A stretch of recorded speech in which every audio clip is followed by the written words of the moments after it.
Hello, तो स्वागत है आप सभी को राजे स्टडी में। आज हम लोग देखने वाले हैं हिंद चीन में राष्ट्रवाद का नेक्स्ट क्वेश्चन, जिसमें क्वेश्चन का नाम ही है कि हिंद चीन में राष्ट्रवाद का विकास का वर्णन करें। इसमें हम लोग देखने वाले हैं हिंद चीन में जो राष्ट्रवाद हुआ था उसके कैसा विकास हुआ था। जैसे हमारे भारत में पूछा जाएगा कि भारत में कैसे राष्ट्रवाद का विकास हुआ तो वो बोलेंगे, तो उसी तरह यहाँ पे एक मिसिंग हो गया हिंद।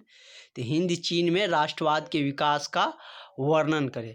हम लोग ये जानने वाला है कि हिंद चीन में कौन से मतलब क्रांतिकारी दल मतलब जागृत हुए थे, किस सदी में जाके इसको स्वतंत्रता मिली, मतलब कब ये देश को गणतंत्र के रूप ले जाने का प्रयास किया और किसने किया था। ये सारी चीज़ हम इस वीडियो में जानने वाले हैं। बहुत ही अच्छे क्वेश्चन है इस टॉपिक का। तो चलिए स्टार्ट करते हैं, देखते हैं क्या। तो मेरा क्वेश्चन है हिंद चीन में राष्ट्रवाद का विकास का वर्णन करें। राष्ट्रवाद का अर्थ तो समझ गए, जिसमें अपने राष्ट्र के प्रति जो समर्पण भाव होता है, मतलब सम्मान होता है, उसी को हम क्या बोलते हैं, राष्ट्रवाद। तो चलिए ये देखते हैं कभी इसका स्टार्ट हुआ। 20वीं शताब्दी के प्रारंभ से ही हिंद चीन में युवक मतलब यूरोपीय संपर्क में आने लगे थे। इसका मतलब क्या, 20वीं शताब्दी कब शुरू होता है, जब 1900 का दशक आया था। तो वह कौन शताब्दी कहा गया, जैसे 1901 हो गया, 1999 हो गया, ये सब क्या चीज़ में आता है, 19वीं शताब्दी में आता है। और 20वीं शताब्दी में क्या आता है, कहाँ से कहाँ तक स्टार्ट होता है, 2000 ईस्वी से 20वीं शताब्दी, 1 जनवरी 2000 से 20वीं शताब्दी स्टार्ट हुआ। अभी नहीं 20वीं नहीं 21वीं शताब्दी स्टार्ट हुआ। 20वीं तो 1900 से स्टार्ट हुआ था, अभी चल रहा है क्या, 21वीं शताब्दी।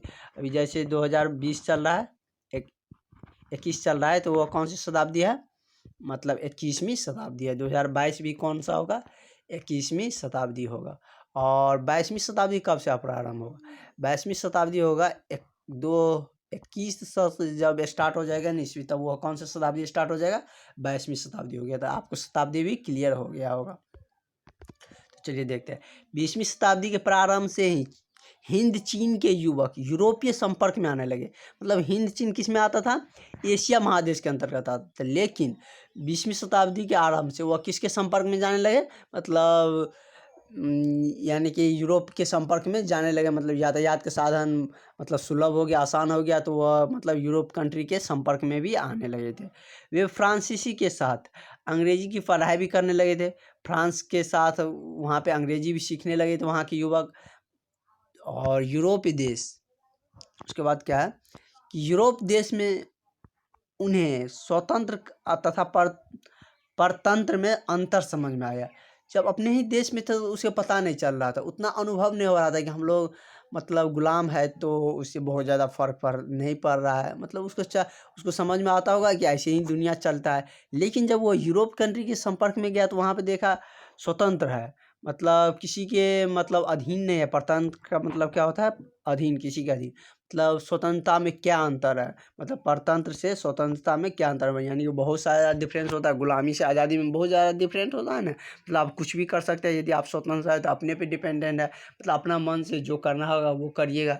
लेकिन जब गुलाम होता है तो उसके अधीन आपको काम करना पड़ता है। तो 20वीं शताब्दी में जब वहाँ के युवक गए यानी कि यूरोपीय संपर्क में, तो उसे मतलब स्वतंत्रता और परतंत्र गुलामी में अंतर समझ आने लगे थे। फॉन बोइचौ ने the history of the Vietnam, उसने एक किताब लिखी थी जिसका नाम क्या था, फॉन बोई। यहाँ से ऑब्जेक्टिव क्वेश्चन भी बन सकते हैं कि मतलब फॉन बोइचौ ने हिस्ट्री ऑफ द, मतलब ये पूछ सकता है कि फॉन बोइचौ ने किस पुस्तक की रचना की, या क्वेश्चन ऐसे फ्रेम कर सकता है कि the history of the Vietnam किसने लिखी थी। तो ये ध्यान में रखिएगा, फॉन बोइचौ ने हिस्ट्री ऑफ द वियतनाम लिखकर युवकों में हलचल पैदा कर दी। मतलब ऐसे ऐसे शब्द मतलब स्वतंत्र के प्रति लिखा ना कि मतलब जितना भी युवक पढ़ा ना उस सब में क्या हो गया, एक तरह से हलचल, मतलब देश के आज़ादी के प्रति जुनून पैदा होने लगी। मतलब कि नहीं, अब करना है तो हमारे देश को स्वतंत्र करना ही है। उसके बाद क्या हुआ कि फॉन बोइचौ ने द्वितान होई नामक एक क्रांतिकारी दल का भी संगठन किया। उसने पुस्तक लिखने के बाद जब उससे लोग जुड़ने लगे तो उसने क्या किया, फॉन बोइचौ ने द्वितान होई नामक एक क्रांतिकारी दल संगठित किया। जैसे हमारे भारत देश में क्या था, एक गरम दल था, एक क्या था, नरम दल था। तो ये भी क्या था, एक क्रांतिकारी मतलब एक दल था एक प्रकार का। तो उसी तरह वहाँ पे क्या हुआ था, द्वितान होई नामक एक क्रांतिकारी दल संगठित किया फोन बोई चौ ने। चलिए देखते हैं, लॉन्ग क्वेश्चन है इसलिए थोड़ा ज़्यादा लिखे हैं, क्योंकि आपका लॉन्ग क्वेश्चन यदि पूछा जाए कोई बोर्ड एग्जाम है तो आपको मतलब 150 से 200 शब्दों में लिखना होता है, इसलिए आपको मतलब अच्छा से मतलब टू द पॉइंट आपके लिए और इजीली पॉइंट लिखें जो आप आसानी से समझ सकें, और मार्क भी आपको पूरा में पूरा मिलेगा। यदि आप पूरी एक्यूरेट लिख दिए ना, जैसे हम आपके लिए नोट प्रोवाइड किए हैं, तो आपको पूरा में पूरा नंबर मिलने वाला है। यदि आप चैनल पर नए हो तो सब्सक्राइब जरूर करिएगा। चलिए देखते हैं, सन 1905 ईस्वी में जापान ने जब रूस को हरा दिया, मतलब जापान और रूस के बीच 1905 ईस्वी में युद्ध हुआ था, जिसमें जापान एक छोटा सा देश है और क्षेत्रफल की दृष्टि से भी और जनसंख्या की दृष्टि से भी, लेकिन वो किसको हरा दिया था, रूस को हरा दिया था। तो उसी तरह हिंद चीन के युवक भी, हिंद चीन में कौन कौन से आता था, कंबोडिया आता था, लाओस आता था और वियतनाम आता था। तो ये छोटा छोटा एक टापू था, तो मतलब इसलिए उदाहरण जापान और रूस का लिया गया है। रूस छोटा होने के बावजूद भी जापान रूस को हरा दिया था। इसी तरह जब हारने के बाद हिंद चीन के युवक में को भी क्या हुआ, प्रेरणा मिली कि नहीं, जब जापान रूस से युद्ध करके हरा सकता है तो हम लोग भी मतलब अपने हिंद चीन मतलब कंबोडिया वियतनाम और लाओस को आज़ाद कर सकते हैं। रूस और मॉन्टेस्क्यू जैसे फ्रांसीसी विचारकों के विचार भी उद्वेलित कर रहे थे, मतलब उसका विचार से भी वहाँ के युवा क्या हो रहे थे, प्रेरित हो रहे थे, मतलब जागरूक हो रहे थे। इसी समय एक राष्ट्रवादी नेता फोन बोई त्रीन है, यहाँ फोन बोई थोड़ा मिस्टेक हुआ है, फोन बोई त्रीन हुआ करते थे। मतलब उस समय में एक राष्ट्रवादी नेता कौन, फोन बोई त्रीन हुए, जो मतलब राष्ट्रवादी जैसे अपन अपने यहाँ क्या हुए थे कि मतलब राष्ट्रवादी नेता मतलब महात्मा गांधी, सुभाष चंद्र ये सब हुआ करते थे, उसी तरह वहाँ पे कौन हुए थे, फोन बोई त्रीन हुए। उन्होंने राष्ट्रवादी आंदोलन को गणतंत्रवादी बनाने की कोशिश की, मतलब उसको राष्ट्रवादी मतलब राष्ट्र के प्रति जो समर्पण था लोगों ने उसको मतलब गणतंत्रवादी में कन्वर्ट करने के बदलने की कोशिश की। गणतंत्रवादी का मतलब क्या, मतलब क्या कि जिसमें जनता के द्वारा ही मतलब क्या होता है कि जैसे अपना देश है तो उसमें जनता के अधीन ही सब होते हैं, मतलब जनता ही सर्वे सर्वा होते हैं। तो उसी तरह उसमें क्या करना चाहते थे कि जनता के हाथ में ही सब आते, जैसे हम लोग अभी लीडर चुनते हैं उसी तरह वो चाहते थे कि जनता के हाथ में ही सारा चीज़ आए। उसके बाद क्या है कि सन यात सेन के नेतृत्व में चीन में सत्ता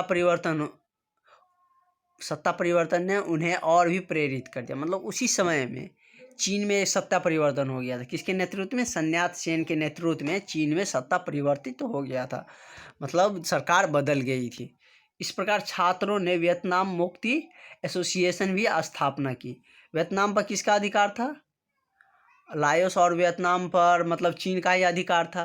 तो चीन में उस समय में क्या हुआ था कि सत्ता का परिवर्तन हुआ था, सरकार मतलब बदली थी, तो वो सब चाह रहे थे कि इसी क्रम में हम लोग भी आज़ाद हो जाए। तो उसने क्या किया था, एक वियतनामी मुक्ति एसोसिएशन की स्थापना की।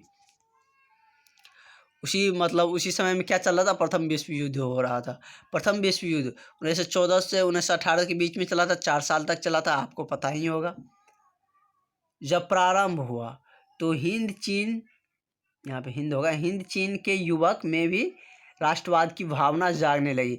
और प्रथम विश्व युद्ध भी क्या हुआ था, राष्ट्रवाद के लेके ही, स्वतंत्रता को लेकर ही मतलब प्रथम विश्व युद्ध हो रहा था। तो जब ये स्टार्ट हुआ तो हिंद चीन के युवक में भी राष्ट्रवादी की भावना जागने लगी। इन देशभक्तों ने वियतनामी राष्ट्रवादी दल का संगठन किया, मतलब इन्हीं देशभक्तों ने क्या किया था, वियतनामी राष्ट्रवादी दल का संगठन किया और वहाँ पर मतलब राष्ट्रवाद का विकास किया। तो वहाँ पे ज़्यादातर छात्र का ही, युवा का ही योगदान था। तो आज का वीडियो समाप्त हुआ और इस टॉपिक को भी यहीं में एंड करते हैं, क्योंकि इस टॉपिक से जितना लॉन्ग क्वेश्चन पूछे जाने वाला था सब हमने करा दिए हैं। तो इसे आप अच्छा से कवर अप कर लीजिएगा। Thank you for watching. Video अच्छा लगा तो सब्सक्राइब करिएगा।